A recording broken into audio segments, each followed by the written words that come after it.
There are a lot of conspiracy theories floating around about the war in Ukraine, and this is one of them. I don't know why people like to make shit up, especially considering there's plenty of information available to them from multiple sources, reputable sources, verified sources. And yet, so one of the conspiracy theories, sadly propagated by Donald Trump, is that somehow Russian soldiers are being forced into going to the Ukrainian front. That is not true. Also, not true is that Russia's support, Russian people's support for the war is wavering. There are some pockets of resistance in Russia, that is true. Back in early 2024, there was a big protest by the wives of the soldiers sent to the war, demanding to bring back their men. Sadly, it did not result in anything substantial for them, and those who continued to complain have since been silenced. Sadly, there are more and more stories like this one, especially if you hit up local Russian sources, local newspapers, radio stations, TV stations, etc., local websites, talking about women manipulating men into marrying and then forcing the men to sign the contract. And that is where we come to the question of, are they being forced? One of the clever things Putin has done with his own people is not announcing mobilization. Basically, what Trump is making it sound like is that these soldiers were rounded up and sent off to the front, and now these poor people are dying. Also, he seems to not understand the difference in the level of suffering between people of Ukraine and Russian soldiers, because not the same thing. Instead, these people technically are volunteers. The soldiers that are now fighting in Ukraine, the Russian soldiers that are there, are technically volunteers. They have not been drafted. They showed up on their own and signed the contract. Why? Because of the payoff. There is a sign-on bonus. There is substantial pay while they're there, while they're at the front. And if they get killed, their family gets death benefits. Now, that doesn't always work out, but they don't know that. So, they keep on signing on.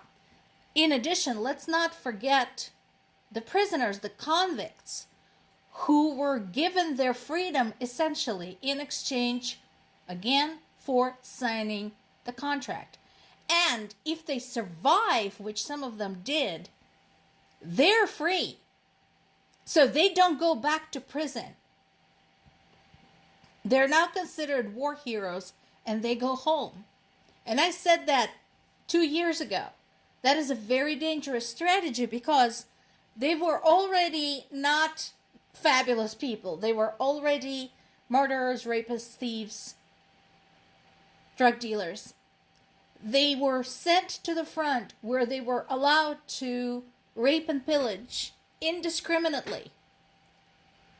And they were getting paid for it. And now they're sent home. What do you think they're going to do? Peacefully integrate into their society? And once again, if you hit up local Russian papers and read about what happens when these people, these former convicts who had served at the Ukrainian front, came home and started committing new crimes, and how horrible it was. Because guess who they turned on first? People who turned them in. Former co-workers, ex-spouses, former friends, other family members, people from their immediate surroundings. So, do not believe this bullshit.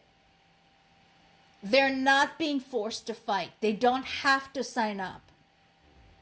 They do it because their country is a shithole. And this is a way to make money.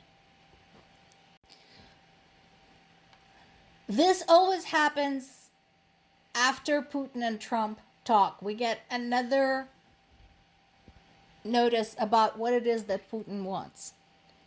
Now, remember what Trump suggested? Oh, why can't we just stop where we are? Okay? And that is just stupid. You know, I said, why don't both countries declare victory? Dude, one country invaded another. That's not how it works. So, now, Zelensky said that the freeze of the current position should be the starting point for a ceasefire.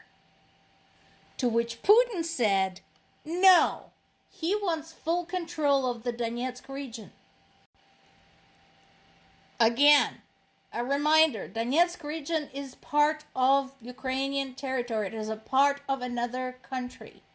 What Putin is trying to pull here is what he pulled in the past. For example, with Finland. When he hacked off a piece of Finland. So, that is a non-starter. And I am sick and tired of people saying, well, Ukraine should have chosen peace. Ukraine didn't start the war. Ukraine didn't start bombing Russian civilians. Ukraine didn't target Russian hospitals, schools, and kindergartens. Ukraine did not commit hideous atrocities and leave Russian cities strewn with corpses. Russia did all of that in Ukraine. If somebody did this to your country, your home, would you have chosen peace? I don't think so.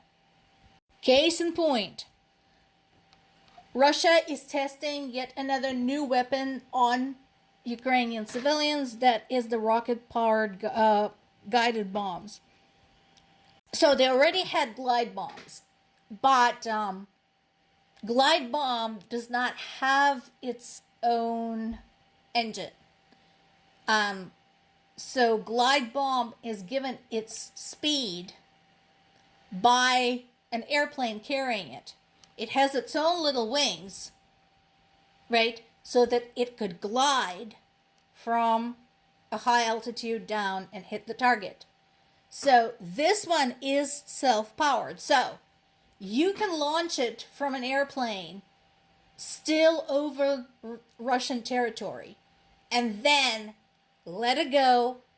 Its rocket propulsion comes on and then it flies into Ukraine. So that gives them a distance advantage. In this particular case, the attack took place in the Kharkiv region and hit a residential neighborhood, damaging homes and outbuildings. 6 injuries were reported. Actually, the number was since reduced to 5. Fortunately, nobody was killed. But again, look at what they're doing. Why do you want Ukraine to surrender when this is being done to them? If this, again, was done to your civilians, wherever you live, anywhere, if this was done to them, would you be okay with that? Would you say we should choose peace? Would you surrender? You should ask yourself that question. More to come.